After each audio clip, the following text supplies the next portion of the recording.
Saudi আরবে গিয়ে নতুন গার্লফ্রেন্ড নিয়ে ঘোরাফেরা করতেছেন আলোচিত টিকটকার প্রিন্স মামুন। বিস্তারিত দেখুন ভিডিওতে। সেই মানুষটা যে কখনো আমার সাথে প্রতারণা করতে পারবে, আমার সাথে ধোঁকাবাজি করতে পারবে, আমার সাথে অন্যায় এবং অপরাধ করতে পারবে, এটা আমার কখনো কল্পনাতেই ছিল না। আমি সবার কাছে দোয়া চাইতেছি, সবাই যাতে মামুনের নামে মামুনের লিগে দোয়া করো। এটা কিন্তু খুব অন্যায় হয়েছে, এটা একটা মানুষের কাজ হয়নি।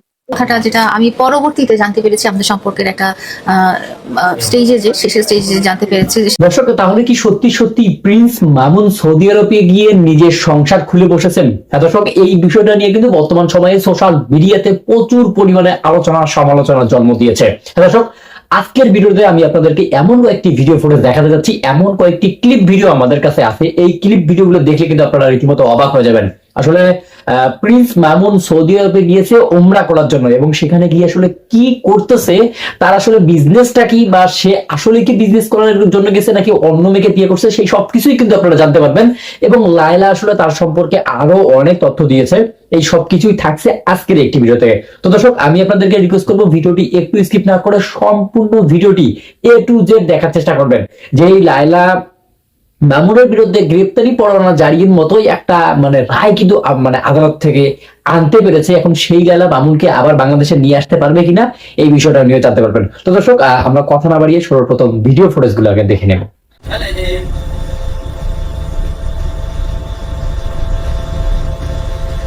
একটা মানুষ যাকে আমি সর্বোচ্চ দিয়ে বিশ্বাস করেছি, একটা মানুষ আমি যাকে সর্বস্ব দিয়ে ভালোবেসেছি, সেই মানুষটা যে কখনো আমার সাথে প্রতারণা করতে পারবে, আমার সাথে ধোঁকাবাজি করতে পারবে, আমার সাথে অন্যায় এবং অপরাধ করতে পারবে, এটা আমার কখনো কল্পনাতেই ছিল না। বিকজ তার সাথে আমি 4টা বছর ছিলাম, এবং 4টা বছর তাকে আমি এত ভালোভাবে আগলে রেখেছিলাম যে আমি তাকে এমন সুশিক্ষিত করেছিলাম, আমার কখনো মনে হয়নি সে কোনো ধরনের অপরাধ কার্যক্রম বা সে কখনো আমার সাথে খারাপ কোনো কিছু করতে পারবে। একটা জীবনসঙ্গীর কাছে মানুষ কি চায়? একটা জীবনসঙ্গীর কাছে মানুষ বিশ্বস্ততা চায়, হ্যাঁ, যেটা বলে অনেস্টি। একটা ভালোবাসার মানুষের কাছে মানুষ লয়্যালটি চায়, হ্যাঁ, বিশ্বাসঘাতকতা বা মিথ্যাচার এসব চায় না। এগুলো আমি কখনো চাইনি, এবং 4 বছরে আমি কিন্তু কখনো দেখিনি যে তার মধ্যে বা আমার মধ্যে কারো মধ্যে লয়্যালিটির কোনো অভাব ছিল, বা সত্যবাদিতার কোনো অভাব ছিল, বা ধোঁকাবাজির ব্যাপারটা ছিল, বা একজনের কাছ থেকে আরেকজনের সব কিছু ছিনিয়ে নেওয়ার ব্যাপারটা ছিল। এটা আমি আসলে ফিল করি, আমি নিজে কখনো এরকম ছিলাম না। তো আমি তার কাছ থেকে এটাই আশা করেছিলাম যে সে আমার সাথে লয়াল থাকবে, সে আমার সাথে বিশ্বস্ত থাকবে। এবং সবাই যখন আমাদের সম্পর্কের শুরু, তখন সবাই বলেছিল যে এই তুমি 2টা বছর দেখো, 2টা বছর পরে যখন তোমার বয়স বেড়ে যাবে, যখন তুমি আরো বুড়ি হয়ে যাবা, সে তখন তোমার সবকিছু নিয়ে চলে যাবে। এবং সেই কথাটা আমি কখনোই বিশ্বাস করিনি। কিন্তু সত্যিকার অর্থে দেখা গেল যে ঠিক 2টা বছর পরে, যখন আমি তার চেয়ে একটু 2 বছরের বয়স বেড়ে গেল, তারও 2 বছরের বয়স, সে যখন একটু ম্যাচিওর হলো এবং সে সোসাইটিতে একটু স্ট্যাবলিশ হলো, তখনই কিন্তু সে আমাকে জাস্ট ছুঁড়ে ফেলে চলে গেল, যেটা আমি আশা করিনি। হজ হবে না, এটা হবে সেটা হবে না, ভাই এগুলো কবুল করার মালিক একমাত্র আল্লাহ। আল্লাহ কবুল করছে, এই জন্য আমি আসতে পারছি, আল্লাহর ঘর দেখতে পারছি, আমার নবী রাসূলের রওজা শরীফ দেখতে পারছি। আমাকে কবুল করছে সেই বিধায়। কিন্তু দেখেন, অনেক মানুষের কোটি কোটি টাকা আছে, পাসপোর্ট আছে, ভিসা আছে, কিন্তু তারা এখন পর্যন্ত উমরা করতে পারে নাই, হজ করতে পারে নাই, সৌদি আরবে আসতে পারে নাই। কারণ কি? আল্লাহ তাদেরকে কবুল করে নাই। আমি আল্লাহর কাছে দোয়া করি, এবং আমি মক্কা শরীফে দ্বারাও দোয়া করছি যে আল্লাহ পাক যত মানুষ আছে সবাইকে আপনি তৌফিক দান করেন, সবাই যেন মক্কা শরীফে আসতে পারে আর আমার নবীর রওজা শরীফ দেখতে পারে। এটা কিন্তু মন থেকে দোয়া করছি সবার জন্য। যাই হোক, আরেকটা কথা, যেটা যেটা মেইন টপিক, যে কেন ভিডিও করি। ভাই, ভিডিও এটা আমার প্ল্যাটফর্ম, এটা আমার রিজিক, এটা করে আমি আমার সংসার চালাই। আপনারা সবাই জানেন আমার ফ্যামিলির মেরুদণ্ডটাই আমি। আমার বাবা মাকে আমি কাজ করতে দিই না, কারণ ওরা ছোট থেকে অনেক কষ্ট করে, অনেক স্ট্রাগল। আমার মা যত কষ্ট করছে আমি যদি বলি, এটা সেই সব নাই স্টোরি। অনেক কষ্ট করছে, প্রচুর কষ্ট করছে, সাংঘাতিক লেভেলের কষ্ট করে স্ট্রাগল করে আমাদেরকে বড় করছে। নাকফুল, কানের দুল এগুলো বিক্রি করে পর্যন্ত আমাদেরকে পড়াশোনা করাইছে। ভাই, আমরা অনেক স্ট্রাগল করে বড় হয়েছি লাইফে, এবং আমি আমার রিজিক ভিডিও করা। আর অনেকে বলেন যে মামুন উমরা করতে গেছে, টিকটক করে টাকা কামাচ্ছে, ভিউ ব্যবসা করছে। ভাই, ভিউ কি আমার নাই? দেখেন, উমরা আসার আগেও অনেক অন্য ভিডিও গুলো দেখেন, ভিউ কিন্তু আছে সবগুলা ভিডিওতে। 22 million, 30 million, 5 million, 7 million normally view আছে। আমার মনে না যে ভিউ নাই, ভিউ ব্যবসা করতে আসছি অনেক বেশি। তো সেখানে হিসাব করে লায়লা ম্যাডাম 2 দিন পর পর মামুনকে নিয়ে কোর্টে দেখায়, কোর্টে নিয়ে যায়, তার নামে বিভিন্ন মামলা করে। তো আমার মনে হয় কি যে এটা না আসলে করা উচিত না। তো মামুনও তো লায়লার জন্য অনেক কিছু করেছে, তার বয়সটা কি, সে সোশ্যাল মিডিয়াতে আসছে যে লায়লা মামুনকে কিভাবে ইউজ করেছে, এটা আসছে।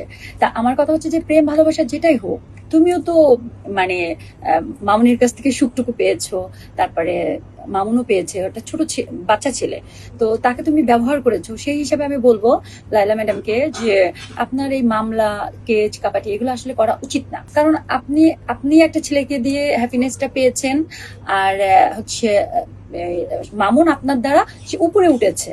গিভেন্টেক ছাড়া তো এখনকার যুগে আসলে অ্যাকচুয়ালি কিছু হয় না।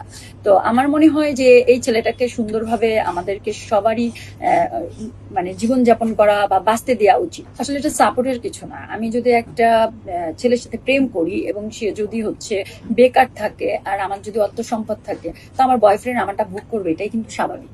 কারণ তার সাথে আমি প্রেম করছি, তার সাথে অনেক সুন্দর টাইম গুলা কাটাচ্ছি, আমার ভালো লাগছে, বিনিময়ে সে আমার অর্থ সম্পদ এগুলো ব্যবহার করবে, এটাই কি স্বাভাবিক নয়? আমি আমার ভালোবাসার মানুষকে তো দিচ্ছি, আমিও তো তার কাছ থেকে হ্যাপিনেসটা পাচ্ছি। সো আমি মনে করি যে একটা মানুষকে যদি প্রকৃত ভালোবাসা যায়, তার নামে কখনো মামলা মকদ্দমা এগুলো করা উচিত না। এখানে তাহলে স্বার্থ চলে আসে।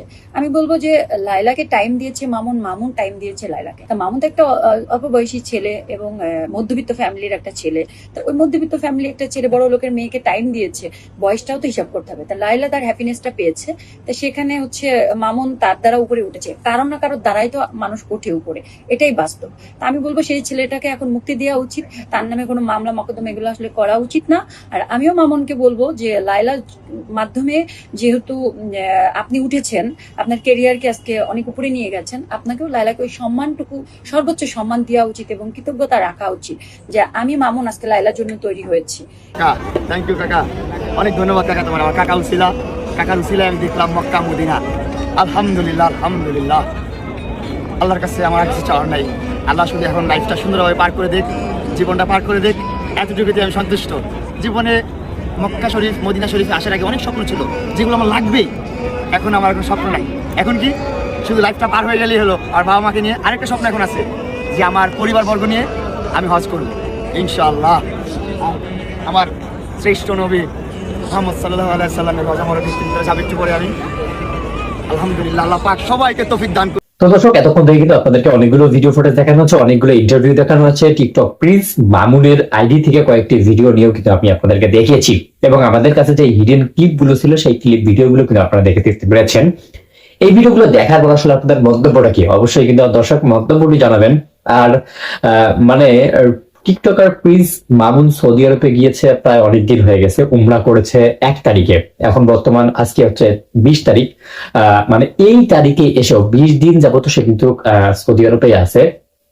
তার থেকে বড় একটা বিষয় সেটা হচ্ছে যে আদালত থেকে কিন্তু তার উপরে গ্রেপ্তারি পরোয়ানা জারি হয়েছে। আর আপনারা হয়তো একটা বিষয় মানে সবারই অবগত আছেন যে সৌদি আরবে অতদিন কিন্তু থাকা যায় না, কারণ নির্দিষ্ট একটা ভিসায় যাইতে হয়। এখন সে কতদিনের জন্য গেছে, কেন গিয়েছে, কিসের জন্য গেছে, এই সবকিছু কিন্তু এখন পর্যন্ত সোশ্যাল মিডিয়াতে পাবলিক হয়নি। আর এই বিষয় নিয়ে কিন্তু লায়লা এখন নতুন করে মানে কথা বলতেছে, তার বিরুদ্ধে কথা বলতেছে, তার পক্ষে কথা বলতেছে। আর অনেক বিষয় নিয়ে কিন্তু বর্তমান সময়ে আরো বেশি সোশ্যাল মিডিয়াতে সমালোচনার ঝড় উঠেছে। তো দর্শক, এই বিষয়গুলো নিয়ে আসলে আপনাদের মতামত কি, অবশ্যই মতামতগুলো জানাবেন। এবং মানে লায়লা বর্তমান সময়ে যে কথাগুলো বলতেছে, যে রকম গেটআপে চলাফেরা করতেছে, এই গেটআপে এই চলাফেরা নিয়ে আপনাদের যদি কোনো সন্দেহ হয়, যদি কোনো মতামত থাকে, সেটাও কিন্তু জানাতে পারেন আমাদের কমেন্ট সেকশনে।